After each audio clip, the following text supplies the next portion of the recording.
Coupe du Monde de football, le bien nommé Stade de France sort de terre.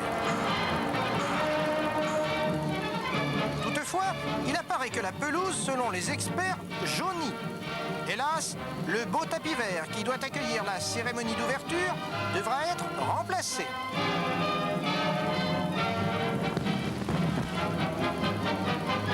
Pire encore, les études techniques montrent que des émanations de gaz vont contaminer l'air de la magnifique plaine Saint-Denis.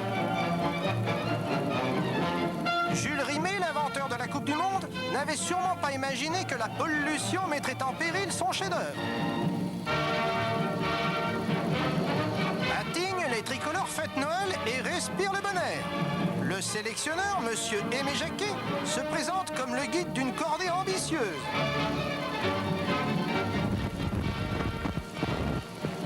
L'équipe de France accumule pourtant les médiocres résultats. Monsieur Jacquet subit les foudres d'une grande partie de la presse.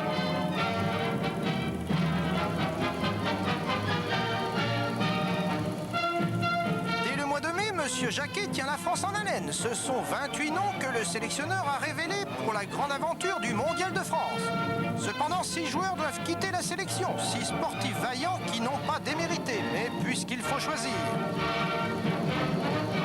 Que sont devenus alors messieurs Ginola, Cantona ou Papin, lequel annonce à Paris une retraite prochaine?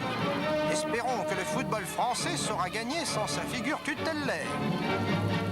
À Lens, au même moment, les nouveaux champions de France font grise mine. Aucun d'entre eux ne fait partie de la sélection.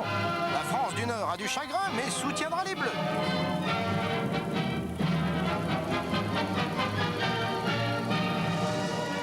Catastrophe. À quelques jours seulement de l'ouverture du Mondial de France, les pilotes aériens menacent de laisser leurs appareils au sol. Notre pays s'apprête toutefois à accueillir en grande pompe les champions Carioca. Les quadruples champions du monde sont attendus en chef d'État. Arrivée sur le sol français, la troupe de M. Zagallo fait montre d'une joie sincère et pense déjà au match d'ouverture contre l'Écosse. Bienvenue à Ozoir, Brésil.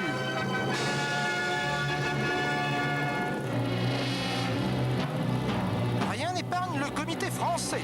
Un scandale financier lié à la billetterie éclate au grand jour. Les supporters japonais ont fait un long voyage sans avoir l'assurance d'entrer au stade.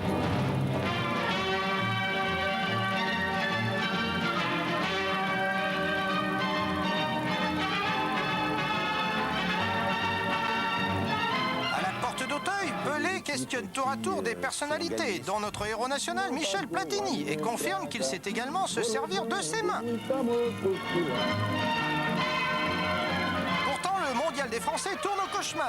À peine entré en jeu, notre sélection perd Zidane et Blanc, victimes tous deux de la provocation de leurs adversaires. L'esprit bellique des Croates a eu raison de la générosité de nos champions. Défait 1-0, l'inévitable Joker a encore frappé et offre à sa jeune nation une victoire historique. Zagreb ressemble à Paris en fête. La France, elle, en larmes, attendra que l'histoire lui choisisse un meilleur destin.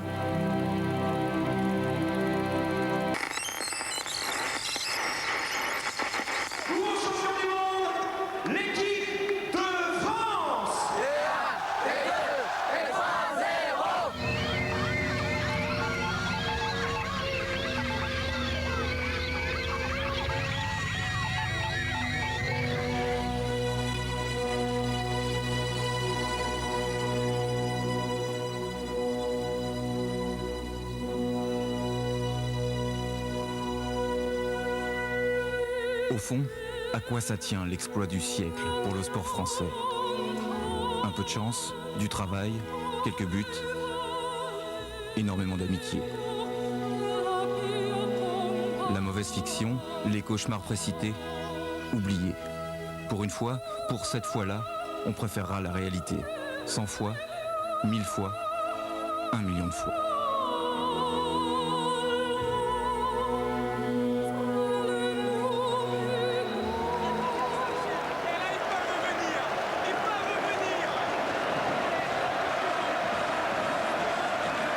De la pure folie là. Zidane, il est du même pas prêt que nous. Résistez aux Gaulois ce soir.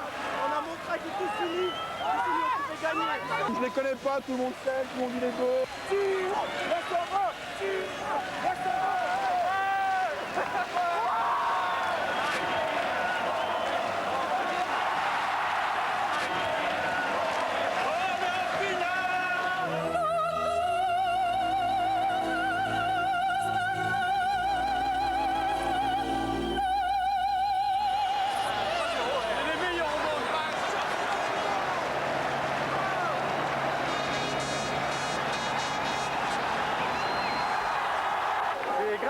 Grandiose.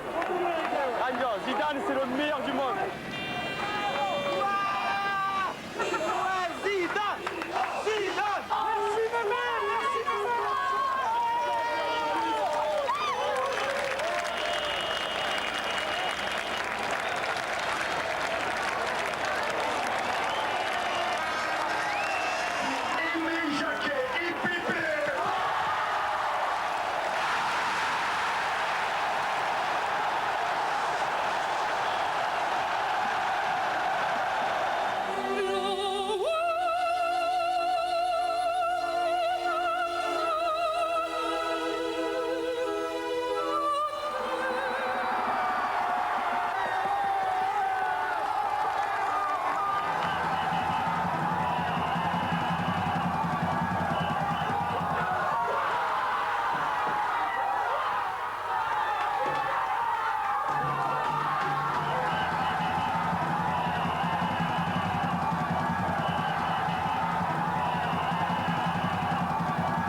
qui nous appartient, la puissance est dans nos mains, alors écoute ce refrain.